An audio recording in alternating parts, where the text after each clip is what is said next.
Dati, unboxing is for man, di ba? Usually, lalaki. Pero ngayon kasi iba na. So talagang dapat equal na. Kung ano yung kayang gawin ng isa, kayang gawin na rin ng iba. Mga babae, sinasabay na sa lalaki. Binuksan nila yung gate para sa mga kababaihan na hindi lang puro sa kalalakihan po. And that's good. Kasi, doon mo makikita yung parang equal. Pwede naman maging equal talaga. Pag lumalaban ako sa taas ng ring, hindi na si Pitesio dala ko. Yung Pilipinas na dala ko. Nasa Paris po ako.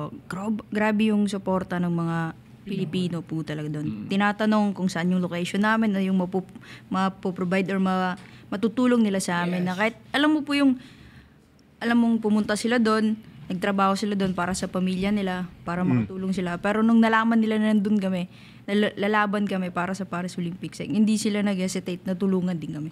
Kahit sa ang sulok ng mundo, kapag nalaman nilang may Pinoy, andun yung tulong. Di ba pinag-uusapan natin yung ugali ng Pinoy na lagi naglalagay ng lang? Oo. Trabaho.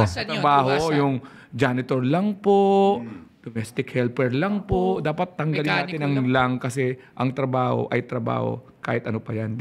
Dapat proud ka. Yes. Parang pagiging proud natin sa mga trabaho natin. Na kahit anong trabaho to, inaano yung tulad ng nangyari kay Nesty na nag-training siya. Lahat naman ng work dapat maging proud tayo. Iba-iba rin kasi ang mga challenges ng lahat ng trabaho. Sa kahit anong trabaho, disiplina nandun, you put in the hard work, and success will eventually follow.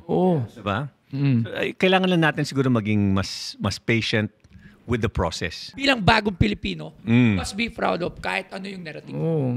Police po, yun yung or military. Gusto niya talaga mag-serve sa bayan. Yun yung unang gusto ko. And sa sports, mahilig na din ako. Basketball, yun yung Okay. Sa basketball kasi nakakahanap ako ng kasuntukan. Talaga gusto mong manakit. Warprick pala ito, warprick. Lahat talaga papunta sa pananakit eh. No? Warprick Ano ba to. itong nangyayari dito? Nalalaman ng tatay ko. So, nung Mag-boxing ka na lang. kita niya na nagka-interest ako, kahit sinabihan niya ako na hindi, wag ka dito kasi pambabae. Nung nalaman niyang nakikipagsuntukan ako, tinraining na niya ako, halika na nga dito. Ang galing din ng daddy mo kasi nakita niya yung potential. Hindi at yung passion mo. Hindi niya kinontra. hindi niya kinontra as a parent. Pangarap ng papa ko yun eh. Nung nakapasok na ako, sabi ko, itutuloy ko yung pangarap niya. I felt so proud that my mom was part of history. And she was like, and it was the Philippines that she was representing. So laging yun yung pinagmamalaki ko. Hindi ko yun, I never turn my back when people introduce me as the daughter of Miss Universe. Because I'm saying, I really came from that. Very proud ako every time I get to represent the Philippines in yung mga international, mga junket. Halimbawa, nag-interview ng mga Hollywood celebrities. Nakaka-proud kasi nandun ka at kaya mong makipagkwentuhan, kaya mong interview sa mga global stars. Yes, tama. So, it's a different kind of experience na lalo na pag nalaman nila, you're Filipino. Halimbawa, jeepney driver, pasahero ka, tapos bumaba ka. Naihatid natin. Tama ito. 1, 2, 3. Naihatid tayo ng maayos. Minsan, hindi natin, parang sinasabi natin, trabaho mo yan eh. Trabaho mo yatid ako. Pero minsan, ang laking bagay ng thank you. Sana gawin natin dito na yung mga jeepney drivers, yung mga... Simpleng pag-thank you. Simpleng pag-thank you, ang laking bagay. Kasi... sign of respect din. Makakano yun para bigyan nila yung best nila lalo, di ba? A simple thank you goes a long way. I started at the bottom. Nag-delivery boy ako. Magkano lang ang sahod? 90 pesos per day. Nandiyan, nag-factory worker ako. Ang dami, sobrang dami lahat. Nag-room boy.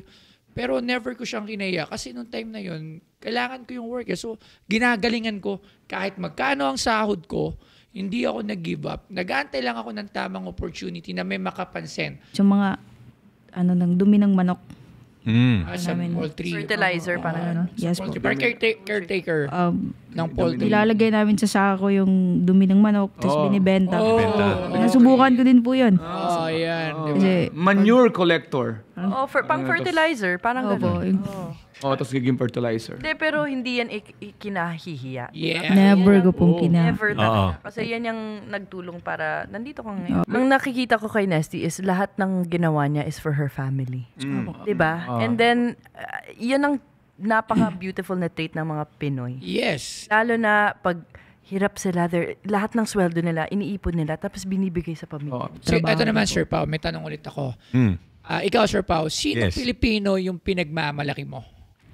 Para sa'yo, sino yung sabihin mo, ito yung Pilipinong pinagmamalaki ko? Ang iniisip ko naman ngayon is, sino pang ibang Pilipino, bukod sa mga sikat, sa sports or sa larangan ng entertainment. Sa lahat ng larangan. Di ba? Sino pa ba yung mga ibang dapat makilala ng mga kapwa Pilipino? Kasi may mga scientists sa NASA, mga engineers sa NASA na Pilipino that contributed greatly sa industriya. Maraming inventors sa mga nagtatrabaho sa malalaking companies sa iba. Pero yun ang question bakit hindi natin sila nakikilala?